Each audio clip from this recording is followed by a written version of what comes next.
জলের অভাবে চড়িলাম রামনগর ভিলেজের শত শত কানি ধানি জমি খিল পড়ে রয়েছে। বৃষ্টির উপর নির্ভরশীল এই ভিলেজের সমস্ত ধানি জমিগুলো। বৃষ্টির ফলে এক ফসল চাষ করা যায়, এরপর সারা বছর খিল পড়ে থাকে জমিগুলো। সরকার যদি জলের ব্যবস্থা করে দিত তাহলে 2 ফসল 3 বছর চাষ করা যেতে পারে।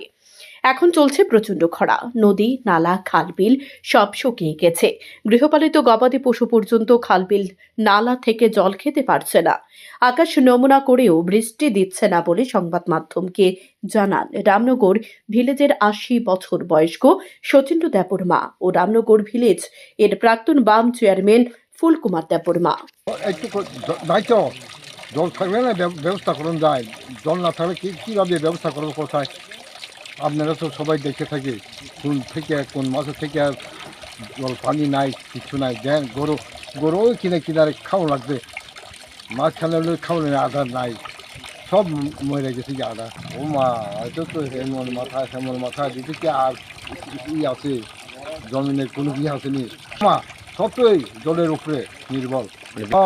বৃষ্টি নাইলে তো বেশি যা রামনগর হ্যাঁ কিছু বাদে কি পাইছে কোথায় যা আছে তো করো লাগবই, সবাই তো করো লাগবই, আস্তে আস্তে অল্প সব বললে তো করো লাগবই, ঠিক না? কীভাবে খাইবা কোথায় জমি না করলে? আরে মরছে করার মতো কোন দাঁড়ায়। বয়স তো প্রায় 80। জলের সমস্যা আমরা এখানে তো প্রায় 600-700 কানির মতো আছে রামনগর সবাই অন্তর্গত। এরপরে জলের তো এক ফসল জমি, যদি 2 ফসল হয় তাহলে আর একটু ফসল বাড়তে হইলে, কারণ এক ফসল দিয়ে মানুষ চলানো খুব অসুবিধা। এই তো রাবার বাগান টাগান যদি না থাকতো তাহলে মানুষ না খায় মরতো। কাজকর্ম তো নাই ওই বর্তমানে।